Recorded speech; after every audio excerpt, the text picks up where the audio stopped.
Well, it is D-Day in Sri Lanka as the island nation witnesses an election like never before. A record number of contestants on the ballot makes this a more competitive battle than ever. My colleague Dharamjot Kaur gets you a report on who are Sri Lanka's top contestants. Take a look.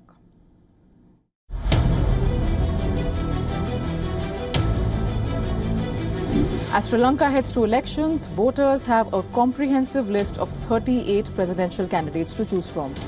The island nation is witnessing a multi-party contest, but only a few have a fighting chance in an election that has no clear frontrunner.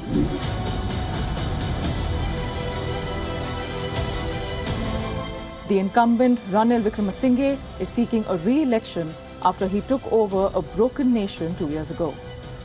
Wickremesinghe served as Sri Lanka's Prime Minister a record 6 times in the past. But ahead of the polls, the leader of the United National Party failed to rally support from the SLPP. Instead, he found backing from more than 90 independent parliamentarians.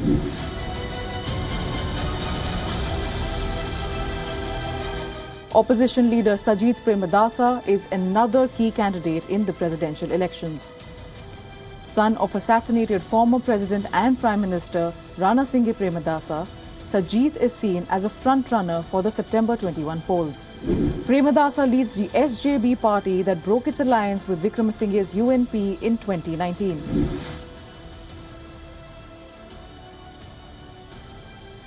The third key candidate in the race is Anura Kumara Dissanayake.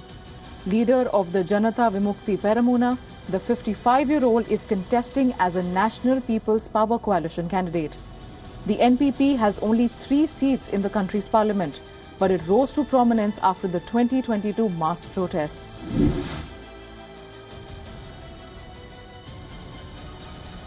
The largest party in the Sri Lanka parliament, the SLPP, has fielded a candidate in Namal Rajapaksa, son of former Prime Minister Mahinda Rajapaksa. Nobody, including the party, expects him to win.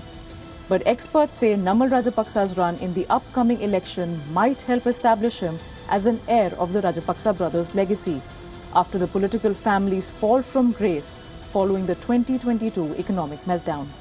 Now, the rules require a candidate to secure a minimum of 50% majority vote.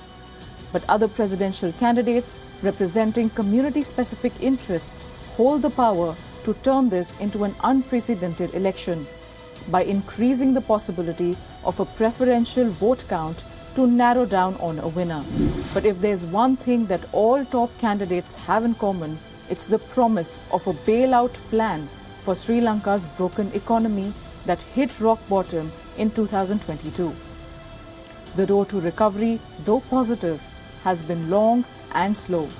The big question here is, who has promised or done enough to inherit Sri Lanka's financial crisis and turn around the island nation's fortunes? Well, it has been over 2 hours since the polls have opened in Sri Lanka, and our correspondent Dasuni Athoda spoke to the voters there. Listen in.